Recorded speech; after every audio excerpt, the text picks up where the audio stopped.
Bonjour, bienvenue à la 4e séance de travail en autonomie du module Principes généraux du droit. Nous allons continuer aujourd'hui le chapitre 2 sur la réalisation du droit.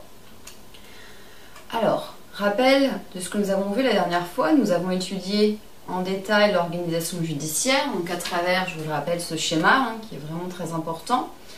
Et nous avons vu qu'il y avait deux ordres de juridiction, l'ordre judiciaire avec une partie civile, une partie pénale et l'ordre administratif, que le tribunal compétent au niveau du premier degré était déterminé par la nature de l'affaire et le montant en jeu, qu'il y avait des tribunaux de droit commun et des tribunaux d'exception, que chacune des affaires, sauf celles rendues en dernier ressort, était susceptible d'un réexamen par une cour d'appel, principe du double degré de juridiction, et que les affaires rendues en dernier ressort et les jugements rendus en dernier ressort et les jugements de cour d'appel, les décisions de cour d'appel, sont susceptibles d'un pourvoi en cassation devant la Cour de cassation ou le Conseil d'État, les juridictions suprêmes. Nous allons voir aujourd'hui quels sont les principes pour pouvoir agir en justice, mais également nous allons étudier la notion de responsabilité civile, qui est bien souvent justement à l'origine d'un procès. Donc l'origine d'un procès suppose que soient respectés quelques grands principes.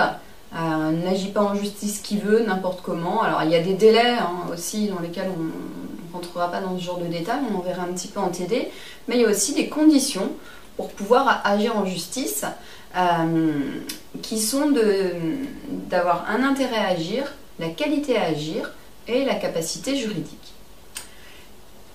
L'objectif en général d'un procès, c'est une personne lésée veut faire reconnaître ses droits, pouvoir obtenir une indemnisation.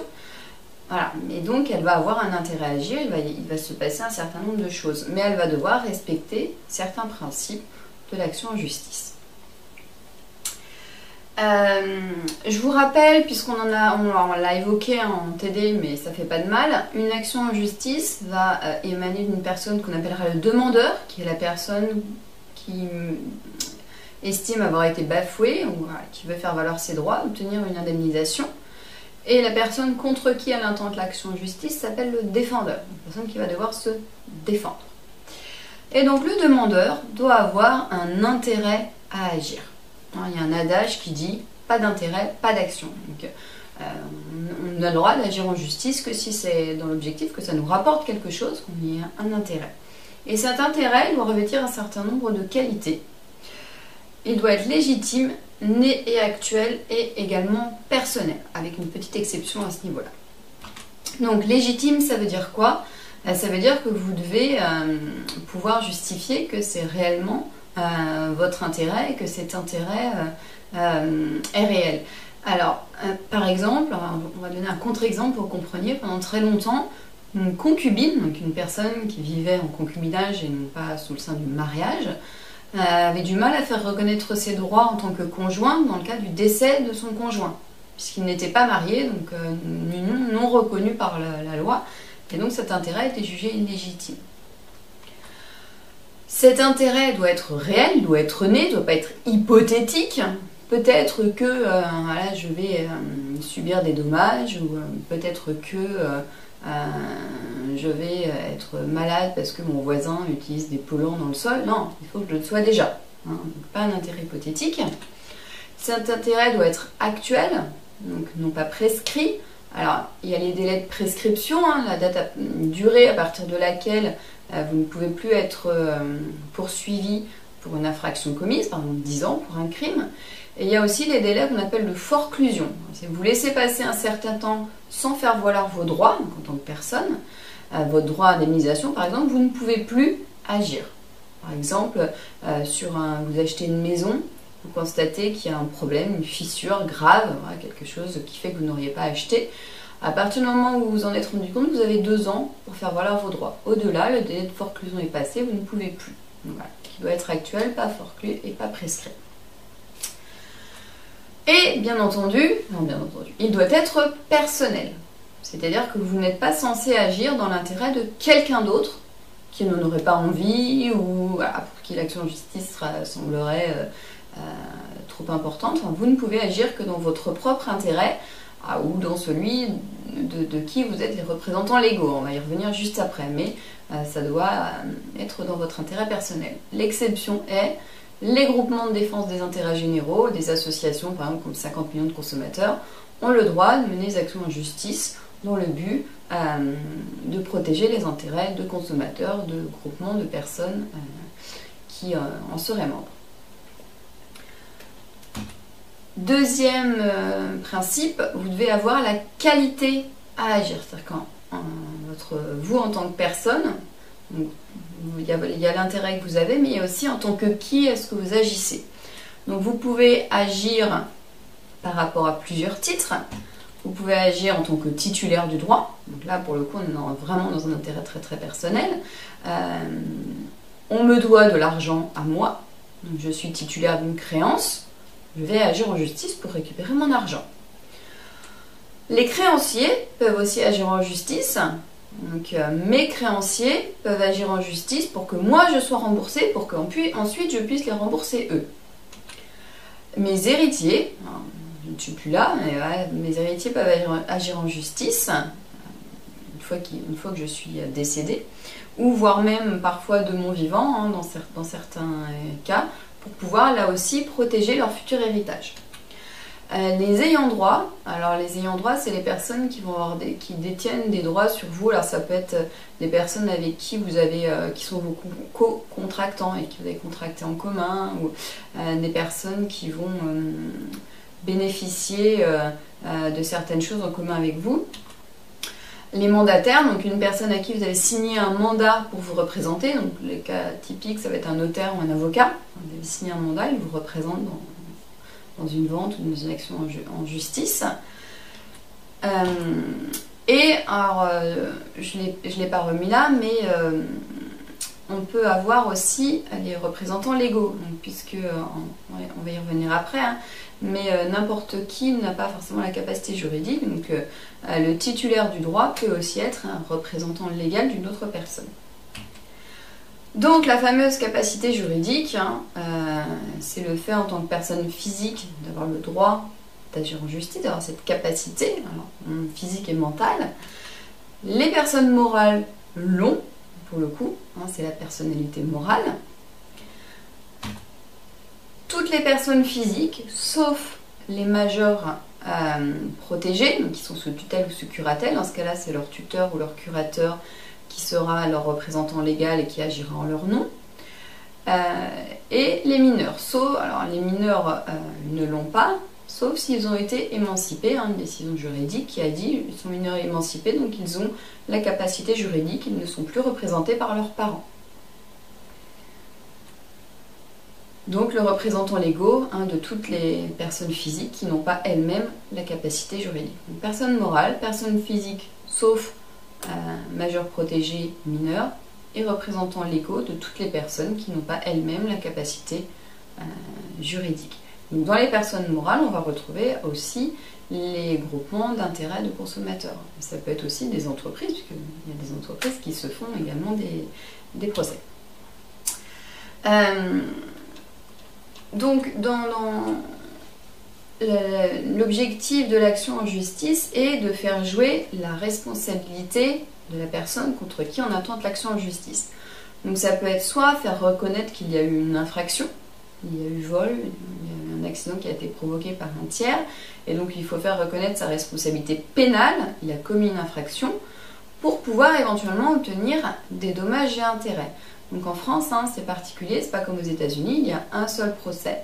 Le pénal l'emporte sur le civil, donc si vous avez été blessé lors d'un accident et que la personne a commis une infraction, un grille, un stop par exemple, il y aura un procès pénal pour faire reconnaître cette infraction et vous pourrez, ce qu'on appelle, vous avez déjà entendu l'expression, vous porter partie civile au procès pénal. Donc venir en tant que partie civile, donc il y aura une troisième partie, on en reparlera en TD, pour demander des dommages et intérêts. Mais ce sera la responsabilité pénale en premier lieu qui jouera. Et donc ça, on va faire un TD pour étudier la responsabilité pénale. Là, aujourd'hui, on va se concentrer, et c'est déjà assez conséquent, sur la responsabilité civile. Donc on est ici. ordre judiciaire civil, d'accord, et on veut, dans la plupart des cas, les personnes veulent obtenir des dommages et intérêts. Alors parfois, au conseil des prud'hommes, il peut y avoir aussi des demandes de réintégration quand on a été licencié, mais dans la majorité des cas, les personnes veulent faire reconnaître leurs droits et obtenir réparation. Donc il y a différents cas de responsabilité civile. Il y a les responsabilités civiles contractuelles, donc celle qui est née d'un contrat. Donc ça, on en reparlera un petit peu lors de la dernière séance sur le droit des contrats. Donc quand vous signez un contrat, vous vous engagez votre responsabilité, vous vous engagez à faire ou à ne pas faire quelque chose. Voilà, on en reparlera, mais ça crée une responsabilité et elle peut être indemnisée si vous ne la respectez pas. À ce que vous avez signé. Donc vos engagements, si vous ne les respectez pas, vous pouvez demander à une indemnisation. Et donc celle qui va nous intéresser aujourd'hui s'appelle la responsabilité délictuelle, ou on l'appelle aussi extra-contractuelle. Et elle revêt plusieurs aspects. Premier aspect, la responsabilité de fait personnel. Alors, il y a des articles du Code civil, je vous ai noté les numéros, je vais vous les lire. Donc ils ont changé de numérotation, donc vous pouvez trouver encore sur internet les anciens, c'était 1380 et ceux qui suivent. Le Code civil, il y a eu pas mal de réformes, donc les nouvelles numérotations sont celles-ci. 1240. Tout fait quelconque de l'homme qui cause à autrui un dommage oblige celui par lequel il est arrivé à le réparer. Donc ça veut dire quoi? Ça veut dire que si vous causez un dommage à quelqu'un et que vous êtes fautif, vous allez devoir réparer votre faute. La plupart du temps en indemnisant la personne qui a subi ce dommage. Et donc, il va falloir que vous soyez capable de prouver à la fois, en tant que demandeur, que vous avez subi un dommage, à la fois que la personne contre qui vous intentez le procès est bien à l'origine de ce dommage, donc il y a eu un fait générateur, par exemple, elle vous a renversé, et le lien de causalité entre les deux. Donc c'est parce qu'elle vous a renversé que vous vous êtes cassé la jambe et que vous ne pouvez plus travailler, et que donc vous avez une perte d'argent. Il y a toujours, à chaque fois, pour faire jouer la responsabilité, un dommage, un fait générateur et un lien entre les deux. Il faudra pouvoir prouver ça. C'est ça qui est le plus compliqué. La responsabilité du fait d'autrui, parce qu'on n'est pas responsable que de soi-même. Alors, je ne vous avais pas lu, pardon, le 1241, tout pour moi. Chacun est responsable du dommage qu'il a causé, non seulement par son fait, mais encore par sa négligence ou par son imprudence. Vous avez mal fixé le pot de fleurs à votre balcon, il est tombé sur un passant. Vous êtes responsable par votre négligence. Il y a eu aussi des cas de responsabilité pour négligence, par exemple pour des instituteurs qui n'avaient pas bien fait leur devoir de surveillance des élèves qui s'étaient blessés. Ça peut être ça également. Donc responsabilité du fait d'autrui. Alors pour le coup il est très long. On est responsable non seulement du dommage que l'on cause par son propre fait, mais encore de celui qui est causé par le fait des personnes dont on doit répondre ou des choses que l'on a sous sa garde. Donc par exemple, alors je passe, il y a pas mal de choses, mais le père et la mère, en tant qu'ils exercent l'autorité parentale, sont solidairement responsables du dommage causé par leurs enfants mineurs habitant avec eux.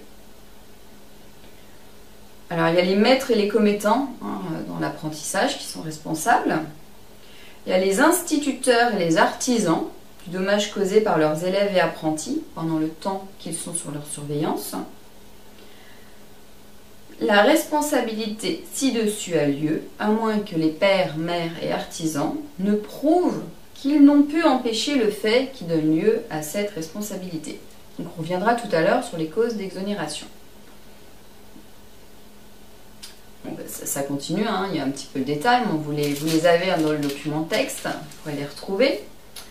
Et donc, depuis un peu plus récemment, nous avons une responsabilité du fait des animaux. Jusqu'à il y a encore 2 ans, les animaux étaient considérés comme des choses et donc étaient classés dans la responsabilité du fait des choses que nous allons voir juste après. Ils ont reconnu désormais comme des êtres vivants et donc un nouvel article pour la responsabilité de leur propriétaire. Le propriétaire d'un animal ou celui qui s'en sert, pendant qu'il est à son usage, est responsable du dommage que l'animal a causé, soit que l'animal fût sous sa garde, soit qu'il fût égaré ou échappé. Donc, que votre chien se sauve et provoque un accident ou que votre cheval donne un coup de sabot dans le véhicule qui passait à côté, vous êtes responsable des dommages. Et donc, responsabilité du fait des choses. Le propriétaire d'un bâtiment est responsable du dommage causé par sa ruine lorsqu'elle est arrivée par suite d'un défaut d'entretien ou par le vice de sa construction. Donc une maison que vous laissez tomber en ruine et qui blesse en s'écroulant quelqu'un, vous serez responsable. Ou alors vice de construction, ce sera de la responsabilité pour le coup de professionnel. Si un architecte a mal conçu les plans ou que le maçon par exemple a mal construit les murs et que ça s'écroule, il faudra prouver qu'ils sont responsables de cet état de fait et pour pouvoir être indemnisé. Et après il y a tout un pavé, on ne rentrera pas dessus, mais juste pour vous montrer la responsabilité du fait des produits. C'est également quelque chose de très long, beaucoup d'articles dessus. On ne rentrera pas dans ce détail-là, mais sachez, notamment en gestion urbaine, que ça existe. Donc, pour faire jouer la responsabilité, on a dit qu'il faut un fait générateur, un dommage, un lien entre les deux. Et il y a seulement quelques causes d'exonération, donc quelques façons de pouvoir dire « c'est pas ma faute, je suis pas responsable ». Donc il y a une liste exhaustive et très restrictive. La force majeure, première cause. S'il y a eu un cyclone qui a fait envoler les tuiles de votre toit qui sont allées s'écraser sur quelqu'un ou sur un autre bâtiment, une tempête est considérée, pas un petit coup de vent, une tempête, voilà, pour le coup. Souvent c'est l'État qui va dire il y a une force majeure, reconnaître un état particulier de météo, notamment par une tempête de neige, une tempête de vent. Vous pouvez, on y reviendra sur les preuves, mais votre maison a été inondée, vous n'avez plus vos documents écrits, par la force majeure fait que vous n'avez pas forcément approuvé par l'écrit. Il y a quelques causes comme ça qui doivent être, alors pour le coup ça peut être les assurances aussi, qui vont dire si c'était de force majeure ou pas, en se basant parfois sur la force du vent par exemple. Autre cause d'exonération possible, la faute de la victime. Elle a traversé sans regarder hors des passages piétons. Alors sur les piétons c'est difficile de prouver la faute de la victime, mais en tout cas on peut essayer, où la personne a mal utilisé, sans respecter les consignes de sécurité, un outil électrique ou un outil de jardinage a été mal utilisé. Là encore, on peut s'exonérer de sa responsabilité en prouvant que c'est la faute de la victime. On reviendra dans la séance prochaine sur la preuve. En droit, si on ne peut pas prouver son droit, c'est comme si on n'en avait pas. Donc c'est pas forcément toujours facile, mais si on peut le prouver que la victime a commis une faute, on peut être exonéré de sa propre responsabilité. On peut éventuellement également prouver que c'est du fait d'un tiers. Donc si on est sur un ouvrage architectural, on peut essayer de prouver, alors l'architecte peut essayer de prouver que c'est parce que ces plans n'ont pas été respectés ou que les matériaux utilisés n'étaient pas les bons. Et inversement, la personne qui a construit la maison, le bâtiment, peut essayer de prouver que c'est les plans de l'architecte qui n'étaient pas bons. En général, les uns et les autres essayent de se renvoyer la responsabilité. Mais voilà, c'est ce qu'on appelle l'exonération du fait d'un tiers. Je vérifie que j'ai oublié de vous dire ça. Et donc en France, il y a différents types de préjudices indemnisables. Donc il y a des catégories de préjudices indemnisables. Donc si on a prouvé la responsabilité de la personne, il va falloir prouver donc aussi le dommage qu'on a reçu et la nature de ce dommage et la gravité de ce dommage afin d'être indemnisé en conséquence et en fonction de cette gravité. On ne va pas, un petit doigt coupé ou tout le bras ne va pas être indemnisé forcément de la même façon. Donc, premier type de préjudice indemnisable, les préjudices matériels, vous avez perdu perdu des objets, destruction de votre maison, destruction de votre voiture, vous avez subi des pertes économiques, préjudice matériel. Préjudice moral, alors ça peut être un préjudice d'affection, dans le cas de la perte d'un être cher. C'est l'atteinte au droit de la personnalité, hein. On a exposé des photos de vous dans une position ou d'un accoutrement qui vous nuit et qui, selon votre travail et votre place dans la société, peut être plus ou moins grave. Vous avez subi un préjudice moral. Vous pouvez le faire indemniser, en basant sur le droit à l'image par exemple. Préjudice corporel, bon là c'est assez simple, hein. Vous avez subi ça peut être une amputation, ça peut être inclus là-dedans aussi les préjudices esthétiques, hein. Vous êtes défiguré, vous avez perdu, vous avez ce qu'on appelle une incapacité totale de travail. Alors, le médecin, hein, va venir, un médecin expert, et estimer votre incapacité permanente ou partielle ou totale, à quel point est-ce que vous êtes invalide. Il va l'exprimer en pourcentage et ce degré d'invalidité va pouvoir jouer aussi sur le montant du préjudice. Dans le préjudice corporel peut être estimé aussi ce qu'on appelle le pretium doloris, le prix de la douleur, parce que vous souffrez, à quel point vous souffrez. Alors là aussi, ça peut rentrer dans le préjudice moral, hein. Il y a la souffrance physique, la souffrance morale. Voilà, donc il y a beaucoup de choses, hein, dans le préjudice corporel. Peut être un préjudice d'agrément, vous ne pouvez plus faire participer à votre sport préféré, c'était votre grande passion, vous ne pouvez plus. Voilà. Il y a plein de choses. Après, au juge d'estimer la valeur des préjudices que vous avez subis, ou en tout cas prétendez avoir subi, et d'estimer le montant des indemnités qui seront allouées, à condition donc qu'il y ait bien eu que la personne contre qui vous intentez un procès soit à l'origine du fait générateur qui a causé votre dommage et ne se soit pas exonéré de sa responsabilité.